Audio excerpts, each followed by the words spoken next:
ายดีเนาะซื้อนางคำรามวันนี้สิมาแก้บทฝึกหัดวิชาแสงด้วยค่ะ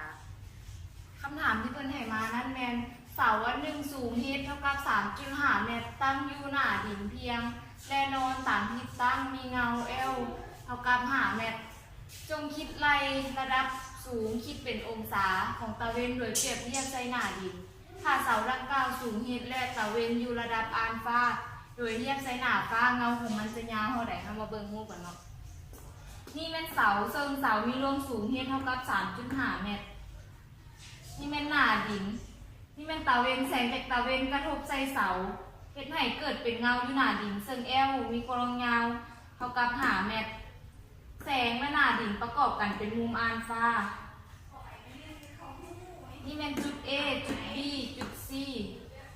เอามาหมดเลขเนาะสิ่งที่เรารู้แมนเฮดเท่ากับ 3.5 เมตร L เท่ากับ5 เมตรซอกหาอัลฟาสูตรตั้งอัลฟาเท่ากับสิ้นอัลฟาส่วนโกดอัลฟา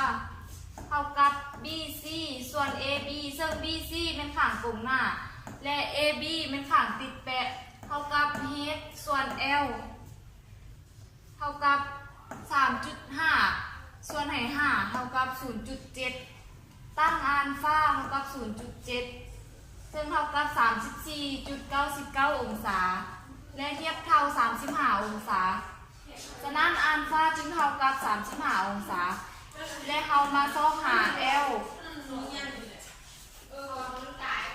ถ้าเสาดังกล่าวสูงเฮดและตะเวนอยู่ระดับอัลฟาโดยเทียบใส่หน้าฟ้าเงาของมันจะยาวเท่าใดตะเวนอยู่ระดับอัลฟาจะประกอบเป็นมุมอัลฟาอีกตัวหนึ่งอย่างนี้ซึ่งมุมอัลฟาหน้าฟ้าและมุมอัลฟาหน้าดินเท่ากันเอามาเบิ่งตัวนี้เนาะตั้งอัลฟาเท่ากับสิ้นอัลฟาส่วนโกดอัลฟาเท่ากับเฮดส่วน L เรามาถอนเอา L จะได้เฮดส่วนให้ตั้งอัลฟา